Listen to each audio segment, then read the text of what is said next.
안녕하세요. 반바람 목독바입니다. 구독과 좋아요, 알림 설정, 회원가입 부탁드리겠습니다.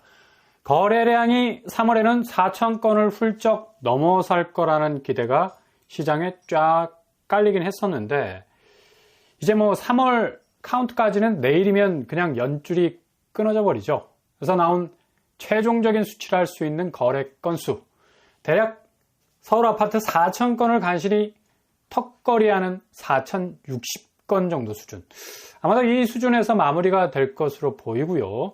이렇게 최근에 3,000건을 넘나들지 못한 거래량 때문에 완전히 부동산 시장이 얼어붙고 있었는데, 이건 또 하나의 불씨가 될 수 있을 거라는 이 시장에 일종의 기대감을 주기도 했지만, 여전히 다음 달 4월 거래량이 다시 관건이 되기 때문에 추격 매수는 상당히 어려워질 전망으로 보입니다.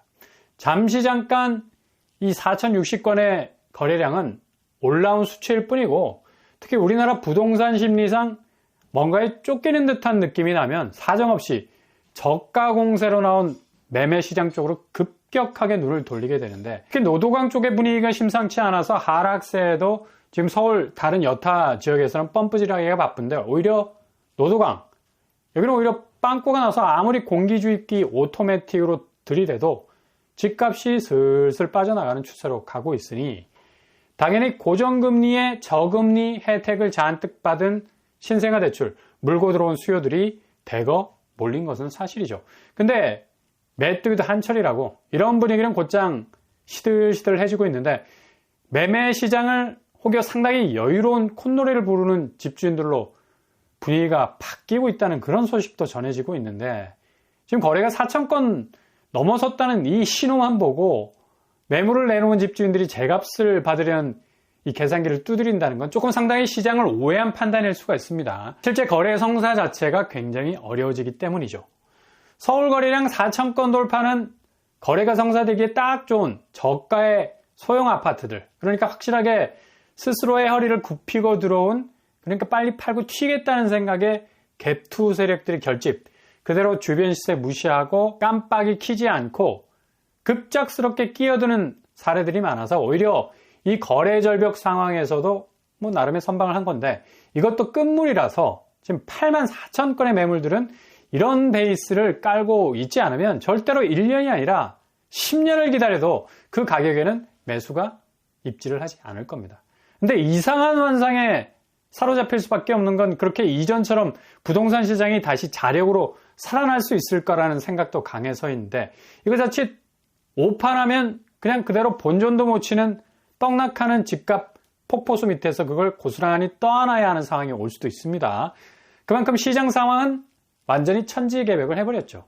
옛날에는 이런 천지개벽 상황을 정비사업을 통한 엄청난 부가가치 자가의 창출, 그러니까 그렇게 발로 툭 치면 쓰러질 것 같았던 자가, 허름한 집들이 죄다 재개발 사업으로 쏟아내기 시작하면서 황금 어장으로 변하게 되고, 그렇게 한 동 한 동, 한 단지 한 단지 건져 올릴 때마다 원주민들, 즉 조합원들은 그대로 노다지로 떠안아도 될 만큼 정비사업의 금맥은 그냥 완전히 태백산맥처럼 우뚝 솟았던 때가 있었어요.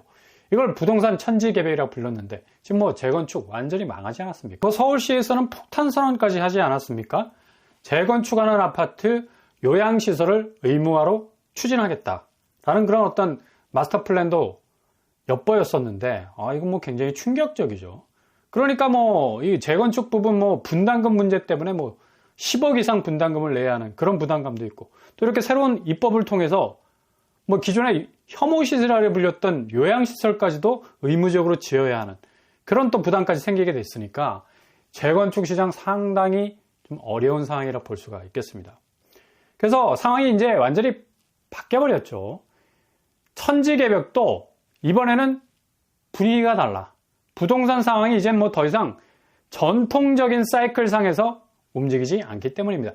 완전히 지금 돈 있는 사람들은 부동산 시장에서 본격 발을 빼기 시작을 했고, 실제로 지금 가지고 있는 집들 팔아봤자 이전의 시세 차익 기대치와는 완전히 다른 사이클로 움직여서 본전만 쳐도 성공적이라고 생각을 합니다.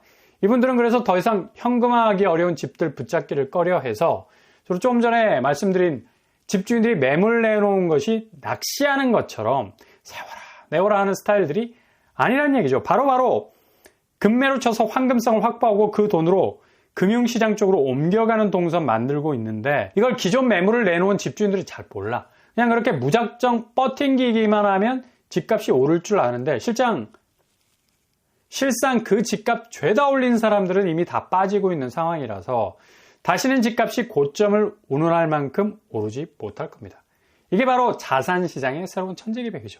그래서 이제는 조금 집값이 달라질 거라는 기대 이제 실망하지 않으실 겁니다. 확실하게 집값은 깨지고 있는 수순이고 오전에 말씀드렸듯이 무슨 원펜타스 9평가기 24억이냐 미치고 팔짝 뛸 노릇 이렇게 코딱지만한 반도구 그것도 뭐 반띵인 나라 절반으로 나눠져 있는데 이렇게 좁디 좁은 곳에서 부동산 그것도 아파트가 수십억의 가치를 가진다는 것도 좀 웃기는 일이잖아요. 이게 그냥 그동안 현금을 대변하는 그냥 내놓으면 바로바로 현찰이 되는 신기한 일들이 마법처럼 지속이 됐었는데 이런 개거품을 물고 있는 집값들은 아무리 인위적인 마사지를 해도 이젠 시장 자체가 부동산 시장의 약화를 더블업시키는 환경적인 변화로 인해서 완전히 뭐 가치적인 다이아몬드 오각형 구조가 깨지게 되는 극적인 전환점이 이미 시작되고 진행 중에 있는 거라는 사실입니다.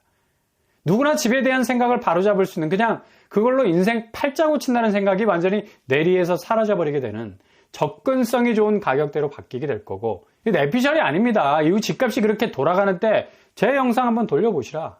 이건 노스트라다무스네 라는 얘기까지도 나오지 않을까. 한편으로 일단 자금이 있는 사람들은 그 자금 가지고 끝물 부동산 시세차익 챙기려는 거 뭐 말리지 않겠습니다. 그렇게 쪽쪽 단물을 빼낼 수 있는 능력이 있다면 하시라. 근데 리스크는 이전보다 10배는 많은 상황이라는 얘기죠. 절대로 한국 부동산이 지금 정상적인 부동산 사이클 안에 있다는 컨셉이 얼마나 잘못된 그냥 살얼음판을 딛고 있는 말들인지 아찔아찔할 때가 많죠. 현장은 그야말로 아비규환. 겉으로 태연한 척하지만 집이 안 팔려서 미칠 돌아가시기 일보 직전에 매도자들이 잠을 이루지 못할 정도입니다. 언론 보도에서 나오는 집주인들이 여유를 부릴 타임이라는 얘기는 어느 동네인지 그 동네 좀 소개 좀 해주세요. 대부분 가격 저울질을 어떻게 할 것인지 5월 아니면 6월에 조정을 할 것인지 저마다 내릴 생각만 하면서 타이밍 잡는데 무슨 뭐 다시 오를 거라서 팔짱 끼고 다리 떨고 있는 사람 아무도 없습니다. 저마다 몸서리를 치면서 떨고 있지.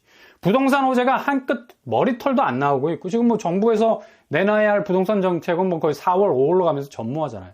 아무것도 없어요. 그냥 백지 상태 부동산 시장 상황이 전개가 되고 있어서 되게 불안해들 합니다. 결국엔 아무런 지푸라기도 잡을 것이 없다는 걸 본능적으로 아는 거죠. 그래서 상반기는 집값이 그냥 도끼로 나무 패듯이 쫙쫙 쪼개질 수밖에 없다라는 거고 지금 시장 원리가 그렇게 선순환적으로 돌아가는 상황이 아니라서 겨우겨우 뭐 호가 버티기가 다일 수밖에 없는데 버티는데도 뭐 한계가 있지 이미 쓰러지기 일보 직전인데요. 우리나라 사람들이 성격이 급해서 그냥 바로바로 주식시장처럼 부동산 시장의 가치가 급락하는 것이 눈에 쫙쫙 박혀야지 뭐 속이 시원할 것 같이 보이지만 실은 자산 가치 시장이라는 게 수십 년을 걸쳐서 하락하는 그냥 병든 호랑이 맹수는 자기가 아픈 티를 전혀 안 내. 당장 죽기 직전까지도 눈을 부라리고 있는 거지. 부동산 시장이 그렇거든. 근데 뭐 지금 한국 시장은 완전히 주식시장 절반의 속도를 따라가는 추이입니다. 상당히 하락 속도가 빨라요. 분양가가 미친 듯이 이와는 반대적으로 움직이는 건 그만큼 매매 시장의 집값 하락을 의식한 건설사들의 반대급부 분양가 찌르기 때문이죠. 당연히 주변 집값이 어떻게 될지 뻔히 아는데 신축 분양가 어떻게 해서든 고분양가로 녹여서 내놔야지 이후 주택시장 대혼란 시기가 와도 어느 정도 쉴드를 칠 수 있다고 생각하기 때문에 급격하게 지금 올리는 겁니다. 주택시장이 안정적일 거라는 전망이 지배적이면 이렇게까지 분양성적 뭐 개무시하면서 분양가 내놓지는 않지. 당연히 브랜드 간판 이미지도 있는데 무턱대고 가격을 미친 듯이 드라이브 걸지 않는다는 얘기입니다.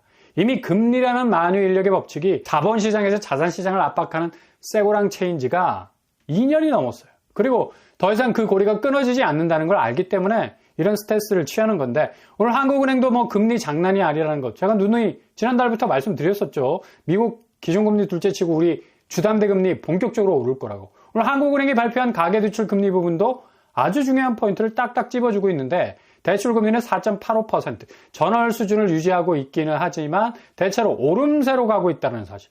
지난번 발표 때는 금리가 내려가는 것으로 지표가 나왔었는데 이제 뭐 본격적으로 상승세로 돌아선 분위기 흘리고 있죠. 가계대출에서는 0.01% 오히려 다시 궤적이 바뀌고 있는 거고 게다가 신용대출금리가 6%대를 유지하면서 은행이 주담대를 줄여야 하는 자구책으로 신용대출 쪽을 문을 넓히면서 고금리 폭탄을 마구마구 떨어뜨릴 수 있는 신용대출, 영업이익 확대가 가계금리 부분에서의 확장으로 이어진 겁니다.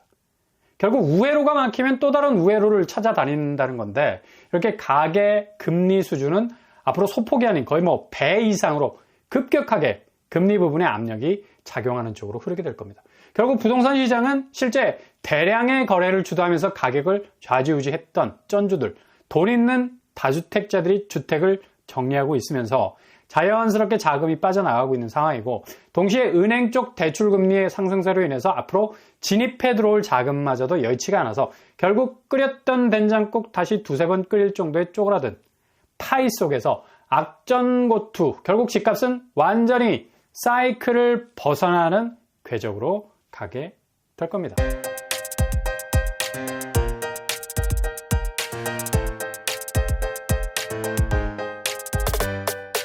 오늘의 부동산 캐릭터죠. 한국은행 오늘 지표가 아주 중요하고 의미심장한 시그널을 우리에게 보여주고 있는 건데 무조건 이렇게 시장의 흐름대로 지금 흐르고 있는 겁니다. 무의미한 수십억의 콘크리트 황금성이 모래성처럼 좀 무너져줘야 무주택자, 1주택자들도 선택과 환승이라는 걸 자유자재로 할 수 있는 선택지가 더 넓어질 수 있는 거 아니겠습니까? 진정한 자산은 본인의 범위 안에서도 충분한 선택지를 가질 수 있게 하는 거. 이게 모든 사람들을 위한 안정적인 자산의 가치가 될 수가 있는 거죠. 지금 이게 진행 중입니다. 너무 성급하게 생각하지 말고 틈새로 잽잽을 날리면서 웨이팅 하시면 반드시 좋은 결과 얻으실 겁니다. 오늘도 응원합니다. 항상 여러분의 길이 꽃길만 되실 수 있기를 바랍니다. 이상으로 뻔뻔한 복덕방 마치겠습니다. 구독과 좋아요 부탁드립니다. 감사합니다.